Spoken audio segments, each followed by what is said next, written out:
Hey everybody, George Donnelly here. I'm going to start a new series of just me talking to the camera about the future of Bitcoin Cash. So, where is Bitcoin Cash right now? Well, I think the whole protocol development area is in pretty good shape. There was a battle fought last year. Yeah, I was in the middle of it. And the right side won. And I was on the right side. And now we have essentially a decentralized protocol development ecosystem. I don't think it's perfect yet because what we have is we still have one dominant team, which is BCHN or Bitcoin Cash node. Essentially, as things stand now, all that happened on 15th November was the BCHN team pulled off a coup d'etat of the ABC team. So far, that's all we have, right? So there is talk of the Bit Balancer project from Bitcoin Verde, Josh Green, which would enable miners to run, if they want to, just about any Bitcoin Cash full node software. There are 6 options. But, that's gone quiet. That's gone quiet, and, it's also an issue of, so that the purpose of that project is to reduce the risk of miners running different nodes, node softwares. But implementing the bit balancer in the first place is a change, of course, for the miners, right? Because also every other coin is essentially a corporate coin, right? They have, a core group, and it issues the software, and everybody runs that software, right? There's no competition in terms of full node clients. So.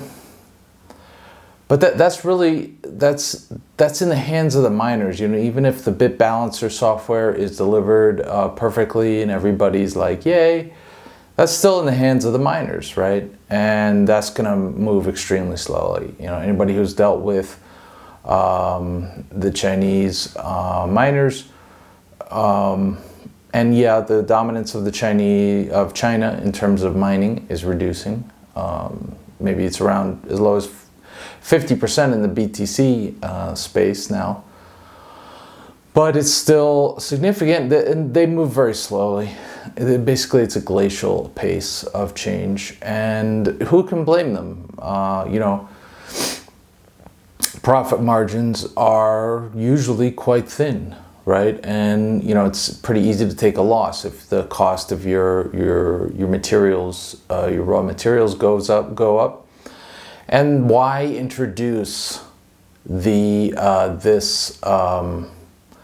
risk, this change, to make a political point? Because really, that's really all it is. That's not all it is. That's most of what it is at this time, is a political point.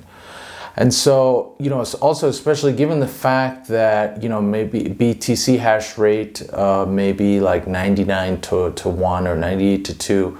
With respect to BCH, and given the fact that the BCHN full node software is essentially a fork of the ABC software, which was a religiously kept, an updated fork of Bitcoin Core, really, BCH miners are running Bitcoin Core with just a few changes. So, why are they going to move away from the Bitcoin Core code base, the miners? Why would the miners do that, right? So anyway, that's its own thing, right? And also to make progress there, we have to get more hash rate, right? We need to flip in BTC in terms of hash rate. But then that, you know, in order to get more attention from the SHA-256 mining space, in order to get them to take us more seriously, in order to get them to, you know, maybe take some risks, you know, with us in terms of this bit balancer and different full nodes and this whole BCH decentralization thing, which is, you know, as I said, it's a bit different. You know, like what other coins are doing that? I'm not aware of any. So really, and of course, as we know, hash rate follows price. So really, we need to move price. Okay, we need to move the price. You know, as much as it pains me to say it, you know, like we need to move the price, but we can't just sit there like people sometimes do on RBTC, for example, and say, we got to produce a new hype to move the price. Like that's, you know, those kinds of little moves, they're easy, they're one-off, you know, get some pretty girls up there and whatnot. But that doesn't make a significant change. We need to learn from projects like Tron and Cardano what they've done right in terms of marketing.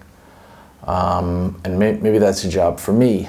Because we don't have a lot of marketers in the BCH space. And unfortunately, most of us are not on speaking terms with each other. Even though I try. But anyway, so to get back to the main point, what we need to do is to move the price. And we can't just count on these little simple hypey things to move the price. We can't just count on the same old Lightning Network is a dumpster fire, BTC coin is broken, you know, we can't, I mean, all that stuff, you know, it's necessary to distinguish us from BTC, to make the choice clear for people. But it's not enough. It's not enough. We need to go beyond what all the other coins are doing. You know, it's not, we can't just like, you know, produce new dApps and you know, onboard new software developers and have, you know, new airdrops and, you know, as awesome as read.cash and noise.cash are, at the end of the day, how is it really any different? Like, okay, I mean, yeah, like noise.cash is a marginal improvement in airdropping, right? Because now people have to do some kind of arbitrarily creative work to get their airdrop. And the value of that is judged not by, you know, one central airdropping authority, but potentially tens of thousands of users. But it's still just given, it's still just tipping. It's still just airdropping. It's still just giving people some coins. And, you know, what are they really doing for it? They're just kind of making a bunch of noise amongst themselves. You know, I don't want to be the guy who, like, you know, who is overly negative, but because I think noise.cash and read.cash are awesome. I love them. I promote them. My team promotes them.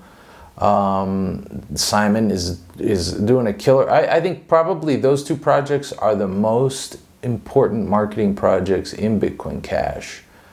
I don't think there's any marketing project more important than that, probably, right now, in terms of results it's producing right now. But, you know, if you look at the people on those platforms, they are just begging. How far are we going to get with that? I don't think we're going to get much farther. And so we need to break out of this. We need to go beyond where all the other coins are going, where all the projects have gone so far. Yes, you know, as Andrew Stone said in an interview I did with him, like, we need things like group tokenization, which permits greater functionality, right? So I think, you know, like Andrew said, you know, marketing should just be, you know, like, we create great products and you guys just tell people about it. Yeah, that's like I respect the work that they do at BU. They've done some amazing stuff, but nothing is just one thing. You know what I'm saying? Like, you can't just say, well, we have to make a perfect product, and then, we're going to make the best mousetrap in the world. It's going to be the path to our door. I'm sorry, it doesn't work like that. It doesn't work like that. There have been good products that have not been properly marketed, and they haven't had as much success as a result. There's a reason why there's a whole field for marketing. But Andrew's right, we do need to have better products. We're programmable money, we're not just peer-to-peer simple electronic cash, we're programmable money too. And so we do need additional functionality, because people need to be able to do new things with Bitcoin Cash that you can't do with others. So I'm running a little long on this one. I don't want to go more than about 10 minutes per day top. Per episode, but I want to say we have to go beyond what other coins are doing in terms of a business development, right? In terms of everything. But that's my thing: business development, marketing, and whatnot. I have done like some scripting and Unix systems administration in the past, some web development, but that's not my thing. That's not my focus. My focus is business development. We need to go out there and we need to develop new businesses, new products, new apps that meet consumer demands out there in the real world. Because it's not enough to just be P2P cash and we're the real Bitcoin. It's not enough. It's not enough. If you want an extraordinary result, you have to put forth extraordinary effort. And extraordinary effort is not worth a damn unless it has extraordinary strategy behind it.